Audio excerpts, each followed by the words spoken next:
Hello everyone, in this video we're going to go over the Book A, Unit 1 Vocabulary Words, numbers 1 through 20. You can follow along with your book at home. Let's get started. Our first word is bold. Bold is an adjective and it means having courage or having little or no fear. A synonym is brave. So when you think about the word bold, you can basically think about it as being brave. The example sentence says, "The bold man jumped into the river to save the drowning child." So someone who is bold often does things that are very brave or maybe even a little bit dangerous, just like in these pictures. Someone who's jumping a very long distance or doing some bungee jumping or some stunt on a motorcycle like this can be described as a bold person. The next word is breakfast. Breakfast is a noun and breakfast is the first meal of the day, which people usually eat in the morning. The example sentence says, "They had eggs and bacon for breakfast this morning." What do you usually have when you eat breakfast in the morning? Do you have a big breakfast with eggs and bacon and bread, or do you have something more simple like oatmeal with some fruit? Next is the word coward. Coward is a noun, and a coward is a person who is afraid of something or of doing something difficult. The example says, "I'm a coward about speaking in front of an audience." In this sentence, the person is saying that they are a coward, so they are afraid when they have to speak in front of many people. Do you feel the same way sometimes? People often use this word in this way. I'm a coward about, and then what are you afraid of? For example, I'm a coward about spiders. When I see spiders, I get really scared and I just want to run away. Next is the word danger. Danger. This one is a noun, so it's not the word dangerous, but the word dangerous does come from this word danger. Danger means something that may hurt a person. For example, firemen face many dangers in their work. So we are using danger as a thing that can hurt someone. When you think about firemen, what do you think are the dangers that they might face when they are working? I think maybe one of the dangers, of course, is fire, or maybe buildings that are falling down can be a danger for firemen as well. We can use the word danger in this way. We can say something can be a danger to someone. For example, playing with electricity can be a danger to children. Or playing with sharp knives can also be a danger to children. Playing with fire can be a danger, and playing with tools like a hammer can be a danger.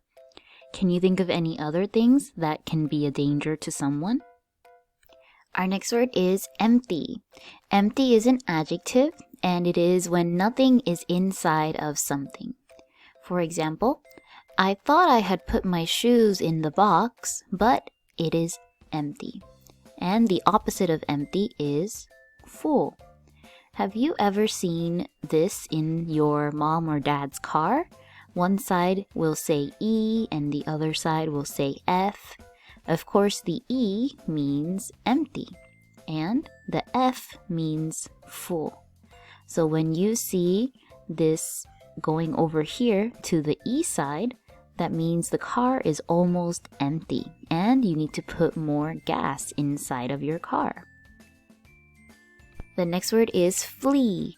Flee is a verb, and it means to run away or escape. Be careful with this word because there's also the word flee with EA that has the same sound, but they are different words. So this flee means to run away. The example says, Burglars usually flee when a dog barks. A burglar is just a thief. So when a thief hears a dog barking, they usually start to flee. Or up here, I can say the cat is fleeing from the bull. Our next word is fortune. Fortune is a noun and it means a large amount of money or wealth. And let's be careful with this word fortune because the way it is written is not the way that we say it. It has T-U-N-E like the word tune, but when it's together here, we pronounce it like this, chun. So the word is fortune, fortune. The example says, she made her fortune buying and selling land. Fortune just means all of the money that you have. So whatever you have is your fortune. And usually when we use this word, it's talking about having a lot of money. So someone that has a lot of money has a big fortune. Or maybe we can say that a pirate found a fortune on a lost island. Number 8 is gasp. Gasp is a verb and it means to take air in through your mouth because you're surprised or tired. A gasp sounds like this kind of sound is a gasp. The example says, the runners gasp as they cross the finish line. Remember when you're running for a long time, you also gasp like that kind of sound is a gasp. The next word is grin. Grin is a verb and it just means to smile so that the teeth are showing. That is a grin. The example says, she grinned when she heard the good news. Is there anything that makes you grin? Maybe when you get a new toy or when your mom says that you can go play outside or get some ice cream. Has that ever made you grin? The next word is hallway. Hallway is a noun and a hallway is a narrow passage in a house or building. The example says, the teacher told the boys not to run in the hallway. So a hallway can be found in many different kinds of buildings, such as a hotel.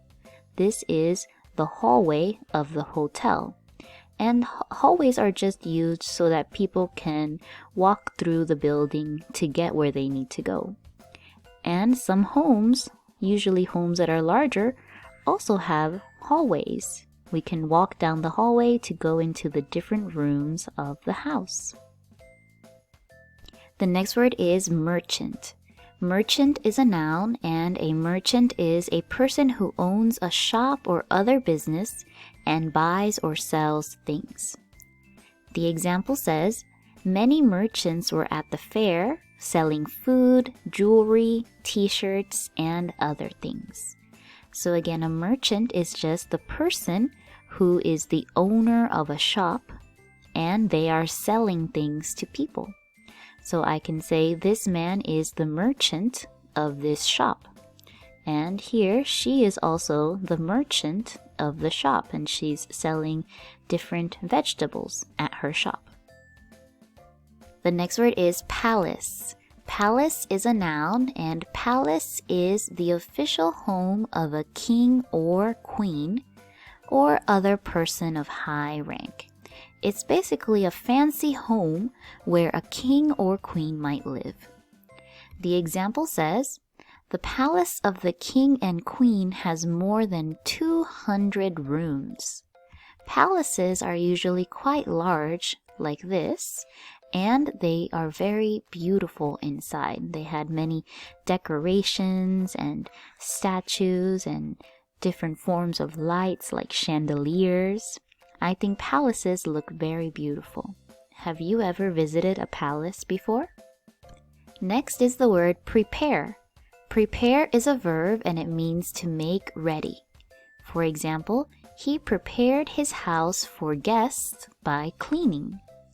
Instead of using the word ready, prepare is a better word that you can use when you're writing and speaking.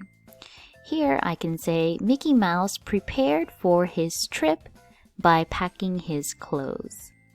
Or here, the family is preparing maybe their lunch or their dinner. They're making it ready. Or in the morning, how do you prepare to go to school? Do you wake up and then brush your teeth and shower and eat breakfast? We can use this word prepare anytime that we're talking about getting ready or making something. The next word is search. Search is a verb and it means to try to find something by looking with care. So you are looking carefully. The example says, I searched everywhere in my room for the missing earring. Have you ever searched for something that you lost, but you couldn't find it? Especially things that are small, we have to search for a long time in order to find them. Next is the word sharp. Sharp is an adjective and it means having a thin edge or a fine point for cutting. The point of something is the very end here. So when it is very sharp, we can say it has a fine point. Of course, knives are sharp things that we use to cut food and other things. We can also describe these razors as being sharp. And of course, scissors are sharp. We should never play with things that are sharp. The example says, use a sharp knife to cut the meat. And of course, the opposite of sharp is the word dull. We can also use sharp to talk about our pencils. After we sharpen the pencil, they are sharp, but when we use them for a long time, they become dull. Next is the word sneaky. Sneaky is an adjective and it means to move or do something without being seen by others. For example, the sneaky child ate a cookie before dinner. When you are sneaky, you don't want other people to see you. You want to move very carefully and very quietly. For example, I can say the sneaky fox was watching the farmer and then he tried to steal one of the chicken. So when someone is being sneaky, usually it means they're trying to do something bad. For example, the child who ate the cookie before the dinner, maybe his mom was not very happy that he ate the cookie first. Have you ever tried to be sneaky about something? The next word is spice. Spice is a noun and it is something used to add flavor to food. It makes your food taste better and stronger. The example says, black pepper is one of the most common spices used in America. And this is what black pepper looks like. But there's many different kinds of spices. They usually come from different plants or different nuts, and we use them in our food. Have you ever made ramen and then found this little package inside of the ramen that you add to it for the flavor in order for it to taste spicy or taste better? We can call that a spice. Also, maybe you've heard the word spicy. The word spicy comes from the word spice, but every spice is not spicy. Some spices just have a regular taste or a very mild taste. Next is the word stare. Stare is a verb and it means to look straight at something with your eyes open wide and not moving. For example, children often stare at people who look different or funny. And this is a true thing. Sometimes people might be a little upset with children who are staring at them. So please remember, it's not nice to stare at people for a long time. So if you see something interesting, you should quickly look, but don't stare. And also when we are watching TV or looking at the computer, People often tend to stare at it for a long time. That can be bad for your eyes, so also be careful with that. Have you ever had a staring contest with one of your friends? A staring contest is when you look at each other until one person blinks their eyes. Next is the word treasure. Treasure is a noun, and treasure is money or valuable things. Valuable means important or they cost a lot of money that have been collected and are considered special. So a treasure can be things like money, or it can just be something that is special to you. Maybe you have a toy that is very special to you, then that toy can be your treasure. The example says, the queen has treasures worth millions of dollars. Most of the time when people use the word treasure, they're talking about something like this. A chest that is full of gold, coins, or crowns and diamonds and other gems. This is treasure. Finally, we have the word pack. Pack is a verb and it means to put things in. The example says, he packed his suitcase. So when you pack something, you are just putting your things inside of it. This is an action word. So I can say, I packed my backpack before going to school. Or, she packed her bag before she went on a trip. That is, pack. And that's all for this video. We went over the Book A, Unit 1 vocabulary words, numbers 1 through 20. Thank you for listening, and I'll see you next time. Bye!